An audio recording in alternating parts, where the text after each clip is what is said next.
मौलाना साहब, जिस तरीके से देखा जा रहा है कि राजेश टोपे साहब इम्तियाज़ जलील साहब के वालदा के इंतकाल के मौके पर वहाँ पर गए थे, एक इजाज़त के लिए गए थे वहाँ पर। बाद में हमने ये देखा है कि दूसरे दिन इम्तियाज़ जलील साहब की स्टेटमेंट आता है कि राष्ट्रवादी के साथ गठबंधन करने तैयार है। तो वहाँ पर क्या बातचीत हुई, उसके बारे में कुछ बताइए। नहीं, इयादत को और ताज़ीम के लिए जाना कोई बुरी बात नहीं है। बहुत सारी हमारी गंगा जमनी तहज़ीब का हिस्सा है कि हम लोग गमी और खुशी के अंदर में शामिल होते हैं, चाहे उनका ताल्लुक़ किसी पार्टी से हो। लेकिन दूसरे दिन इम्तियाज़ जलील साहब का बयान आ जाना कि हम युति के लिए तैयार है, इस बात का ये संकेत है कि कुछ न कुछ इयादत में ही ये क़यादत की बात शुरू हो गई। ये बड़ी अफसोसनाक बात है कि अभी ताज़ियत के लिए, शौक़ के लिए 10 दिन भी नहीं हुए हैं और कोई ताज़ियत के लिए आता, और सियासी प्लानिंग जो है तो ताज़ियत के बहाने बनाई जाती है और दूसरे दिन स्टेटमेंट आ जाता है, तो बड़ी अफसोसनाक बात है। देखिए कि आज इम्तियाज़ जलील साहब की ज़मीन जो है पैरों के नीचे से खिसक गई है और उनको ये डर सता रहा है कि अगर अब महानगर पालिका के इलेक्शन अगर लग जाते हैं तो हाथ में कुछ आने वाला नहीं। अगर महानगर पालिका के इलेक्शन में हाथ में कुछ नहीं आया तो विधानसभा में खेल खेलने का जो धंधा उनका है, जिसके नाम से वो पहचाने जाते हैं बीजेपी की बी टीम के नाम से, अब इतना बदनामी का माहौल उनका महाराष्ट्र में और हिंदुस्तान में हो गया।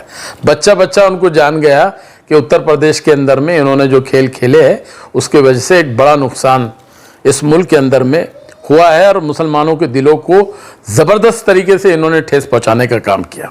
मैं तो उत्तर प्रदेश के इलेक्शन के पहले ही कहा था कि इन्होंने बंगाल में जाके मुंह काला करके आए, बिहार में जाके सरकार गिरा के आए, इंशाअल्लाह महाराष्ट्र में और उत्तर प्रदेश में भी इनका मुंह काला होने वाला है।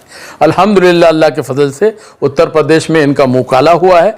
अब वो मुंह काला होने के डर से अब ये कोशिश कर रहे कि दूसरे का कंधा इस्तेमाल करके हम महानगर पालिका में आ जाए तो कुछ साख बचेंगी। मैं तो बोलता अगर तुम्हारे में इतना दम है, तुम इतनी दम भरी बातें करते थे, औरंगाबाद तुम्हारा गढ़ है जहाँ के तुम MP है, एक कारपोरेटर हमारे सामने चुन के नहीं ला सके तुम, एक पोर्ट निवडणूक, वो भी तुम्हारे मतदार संघ के, तुम्हारे ऑफिस के अड्डे की एक कारपोरेटर का इलेक्शन जीतने नहीं दिया हमने। तो उसी वक्त इनको समझ जाना चाहिए था कि लोगों का रुझान इनके मुखालिफत में, क्योंकि ये जो धंधे कर रहे हैं, ये क्या समझ रहे बिल्ली दूध पी रही है और कोई मुझे देख नहीं रहा। अरे सारा जमाना तुमको देख रहा है। इस तरह का जो तुम खेल कर रहे हो और तुम समझ रहे हो कि राष्ट्रवादी के राजेश टोपे को पटा देंगे और उसके पटाने के बाद जो है तो युति हो जाएंगी, ये तुम्हारी गलतफहमी है। राजेश टोपे साहब को खुद मैं आपको बोलना चाहता हूँ कि उनके नगर पंचायत के दोनों इलेक्शन के अंदर में बीजेपी के साथ उन्होंने भी युति किया।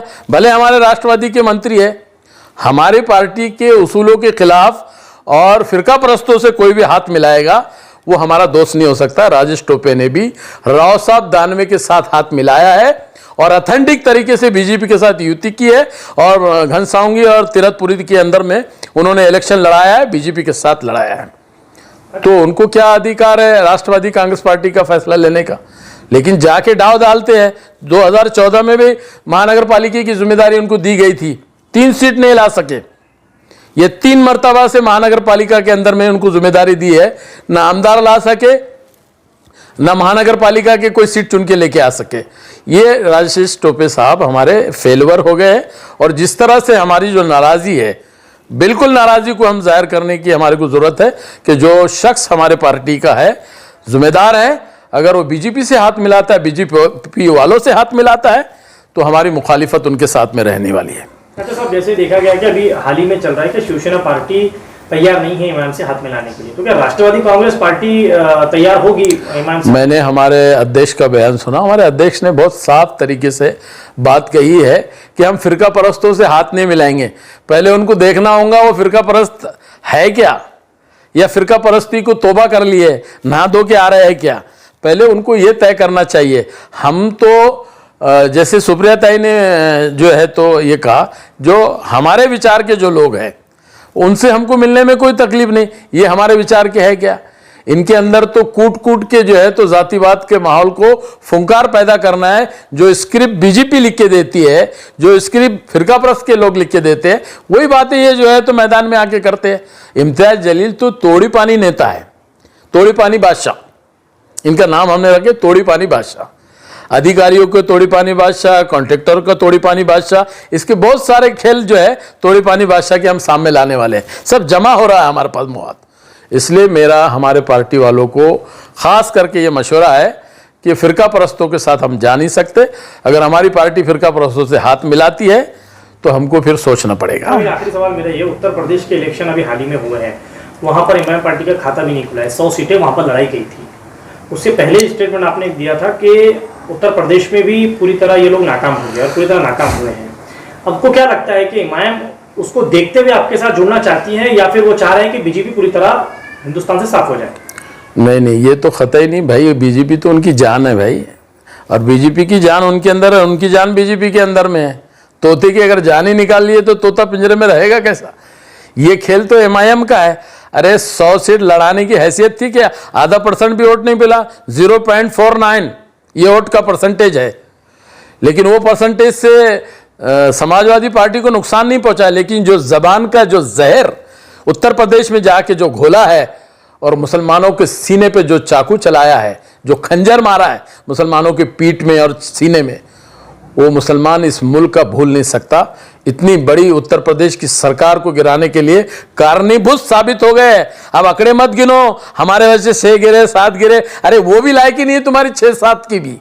वो तो अल्लाह का शुक्र मानो कि वहाँ की कौम होशियार है, जानने वाली कौम है। लात मार के मैंने पहले ही कहा था कि अब तुम आने वाले इलेक्शन में उत्तर प्रदेश और महाराष्ट्र में तुम्हारा मुंह काला होने वाला है। बंगाल से मुंह काला हुआ, ये मैंने पहले पेशन गोई जो है तो किया था। मेरी प्रेडिक्शन था कि उत्तर प्रदेश में इनका सफाया होने वाला, क्योंकि मेरा बहुत ताल्लुक उत्तर प्रदेश से। और मैं अभी 15 दिन के दौरे पे जाके आया, 1 हफ्ता में उत्तर प्रदेश, उत्तराखंड, उत्तरांचल का सफर करके आया।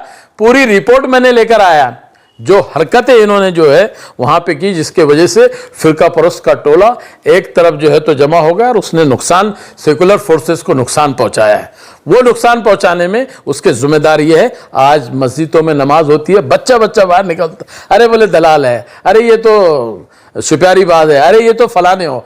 इस तरह की तस्वीर वालों को राष्ट्रवादी कांग्रेस पार्टी और कांग्रेस पार्टी कैसे इनके साथ युति करेंगी? और ये युति, अरे हमने इनकी जमीन ही उखाड़ दी, इनके हजारों कार्यकर्ता हमारे साथ आ गए, इनके 5 कारपोरेटर हमारे साथ में आ गए, इनके पास बचा क्या है? काहे की युति करेंगे इनके साथ पे? युति तो उन लोगों के साथ की जाती है जो मजबूत है, सक्षम है। ये तो हारे हुए प्लेयर है, हारे हुए प्लेयर से थोड़ी खेला जाता है। कोई जीता हुआ रहा तो मैच खेल सकते हैं उसके। तो इम्तियाज जलील जो है तोड़े पानी बादशाह है, ये हारे हुए प्लेयर है। अब इनकी ज़मीन निकल गई है पैरों के नीचे से। अब इनको डर सता रहा है कि अब हमने अगर एक भी सीट चुना के अगर नहीं लाए महानगर पालिका में, तो फिर कल विधानसभा में मुंह कैसे बताएंगे? जो धंधा करने का, जो खेल करने का जो कार्यक्रम है, वो कैसे करेंगे? तो मेरा ये बोलना है कि ये जो ताज़ियत के बहाने जो बनाया गया, एक बेचारी है, अल्लाह उनकी मग़फ़िरत फरमाए उनकी वालदा की, उस पर भी सियासत कर रहे हैं। अरे वहाँ तो दुआ खैर अच्छी बात करके रवाना करते थे, वहाँ भी सियासी प्लानिंग, सेकंड डे बयान आ जाता है। अस्तग़फिरुल्लाह अस्तग़फिरुल्लाह। अल्लाह हिदायत दे। और कौम समझ रही है मक्कारी को, इसका जवाब इंशाअल्लाह कौम देंगी।